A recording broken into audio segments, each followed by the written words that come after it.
Kayla from Soul Alchemy with Kayla Jo, and today I want to talk on the subject of astral projection. What is it? How do you do it? And what is it used for? Okay, so astral projection is really just the soul or the spirit's ability to travel outside of the body. And this usually happens in unconscious states of mind. So that would be during sleep and during meditation. I would say with meditation that it's usually at a bit more advanced level.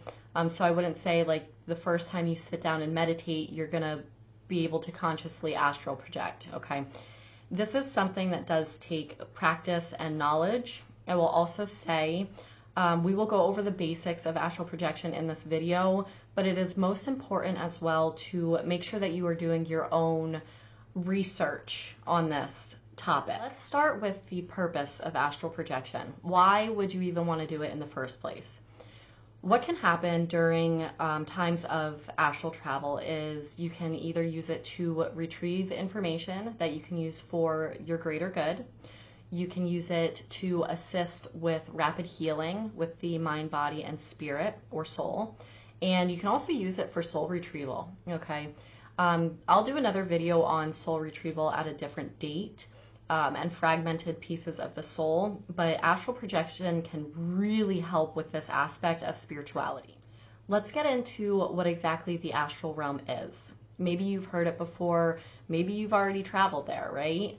But the astral realm really is just a plane of existence for angels, spirits, and other immortal beings. Now, I will give a bit of a disclaimer on this that with everything in life, there is good and there's bad. It's the law of duality, right? So in the astral realm, yes, you most of the time will encounter beings of good, but there are also beings that don't have the greatest intent as well. And in a little bit, we'll get into kind of how to protect yourself from those beings to make sure that you don't bring them back with you. I do just have to say that this is probably one of my favorite topics to not only speak on, but practice in my own life. I've been able to astral project since I was a little child. And when I was younger, I had no idea what it was, why I was doing it, where I was going. And as a small child, I actually did end up bringing a lot of entities back with me that kind of stayed with me throughout my life, okay?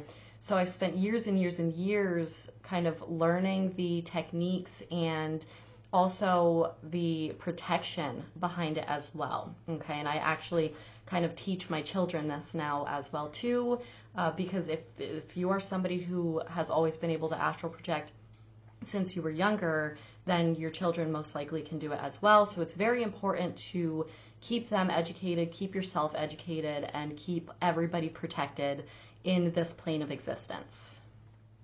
Before we get into how do you astral project, let's go over a few must-know things with astral projection, okay?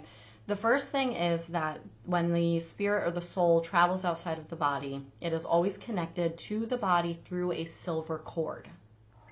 This ensures that the spirit or the soul doesn't ever get too far from the body or disconnect completely from the body, and you get lost in the astral realm. So if you've ever seen the movie Insidious, yes, that is what they are doing in there. However, you know, it's kind of a little bit of fiction within the movie, because sure, you can get lost in the astral realm, but you always have that silver cord that's attached to your body in order to find your way back to yourself, okay? So try not to have any fear around that, because you will always find your way back. It is also important to remember, especially if you are using astral projection as a way to retrieve information, is that everybody has free will. So you cannot impede on somebody else's situation, somebody else's information. You can't go into the astral realm and get information on somebody else to be able to bring back to use against them or use to get to them, anything like that, because that would be interfering with free will. And that is something that I personally would not suggest doing, because there is karma that is attached to doing such things. So let's get into the important stuff, the protection aspect during astral travel, okay? This will help kind of guard you from like I said, those beings who maybe don't have the best intention.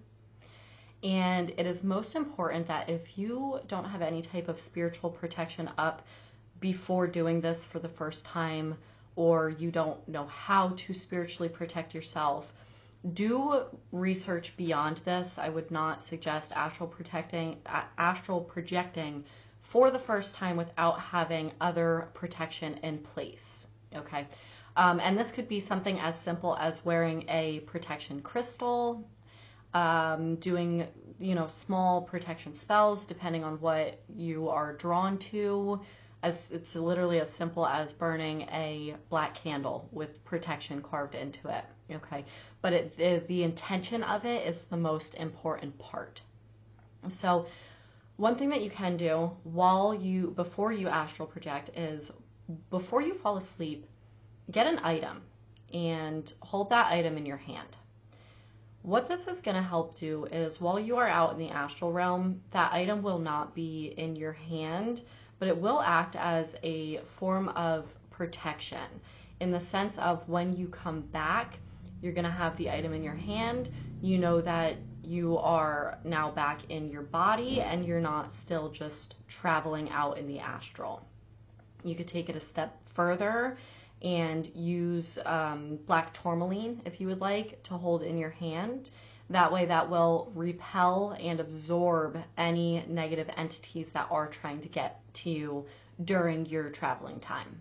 As I said before, just please make sure that you are doing your research for spiritual protection, which really, in all reality, outside of astral projection, is just important to have in place anyways, because just as much as there's negative entities and energies in the astral plane, the same energies and entities exist on the earth plane as well. And this is another video that I can do at a later date as well, if you have any interest in learning more on spiritual protection.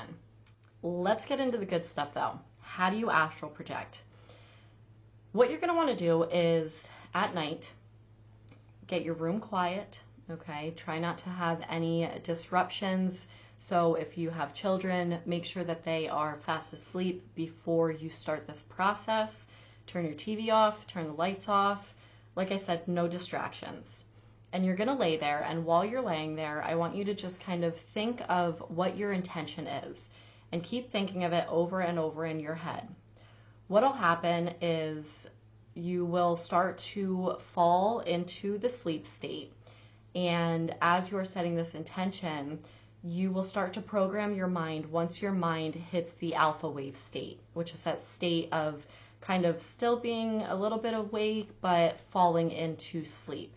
This is the most important time to program what you're going to do, where you're going to go for your astral projection, especially if you have an intention, a specific intention that you are setting beforehand. It could be as simple, if you can't think of something that like you want to retrieve, or that you want to know, or that you want healing for, your intention could be as simple as, I would like to astral project tonight. That simple. A lot of the times we make this stuff way more complex and overcomplicated than what it really actually is. And as the more advanced you become with this, yes, the more complex things can get with it. But for just starting out, set your intention. All I want to do is astral project. I would like to see the astral plane. And keep setting this intention until you fully fall asleep. Now, what's going to happen is, once you fall asleep, your soul will start to travel outside of the body. And when you come back, and say you wake up the next morning, and maybe you won't remember anything, if this is your first time doing it, or second, and so on. This is normal. I just want to say that that is absolutely normal to go through, for the simple fact that it takes practice. This is not something that you're just going to set the intention to travel and you're going to wake up the next day and remember everything that happened. Maybe you will, maybe you won't. But if it doesn't happen in that sense where you do remember everything, don't get discouraged. Try again and just continue to practice, and you will get good at it, and your brain will start to reprogram itself for you to be conscious in the unconscious realm. So after you have taken some time to practice the basics, you feel confident, you feel comfortable with astral projection, you've explored the plane a little bit and understand the processes behind it, I want to go ahead and share a little bit of a pro tip. And I found this out through personal experience. I personally believe that it was my spirit guides keeping me up, because the astral projection that I went into was so important for information that I needed to know, as well as for my own healing. And it was probably thinking back through all the times I've astral projected, these nights where I was kept up, and I'll tell you in a minute what the tip is, they were by far the most potent astral projections that I have encountered this far. So what you're going to want to do is keep yourself up until 3 o'clock in the morning. And of course, only if you want to, and only if you have the ability to, right? Like, don't keep yourself up till 3 a.m. and you have to get up for work at 5. I think that's the obvious. But keep yourself up until 3 o'clock in the morning. And right before it hits 3, start getting yourself sleepy. Start setting your intentions for the travel, okay? And what happens is between 3 a.m. and 4 a.m. is what is called the witching hour. Now, I feel like there's like a lot of derogatory narratives around the witching hour, when in reality, all it is a time in the night where the veil between earth realm and the spirit realm becomes almost non-existent. So it's easier for us to kind of pass over to spirit realm and spirits to come down to earth realm. Anytime that I have done this, I've astral projected for probably about 40 minutes. I've always woken up before 4 a.m. And like I said, it was by far like the most insane experience that I've experienced yet. So I will leave it at that for now. Like I said, this was just going to be kind of the basic overview on it and some tips and tricks. As I kind of keep progressing forward with making videos and things of that sort, I will elaborate a lot more on some of the stuff that I'm currently talking about. So if this video brought any value to you, if you learned something new, if you think there was good information in this, I am always open and receptive to both positive and constructive feedback, okay? So like this video, comment it, share it with somebody who might find it useful. And thank you so much for taking the time to sit with me and listen about astral projection. I'll see you guys on the next video.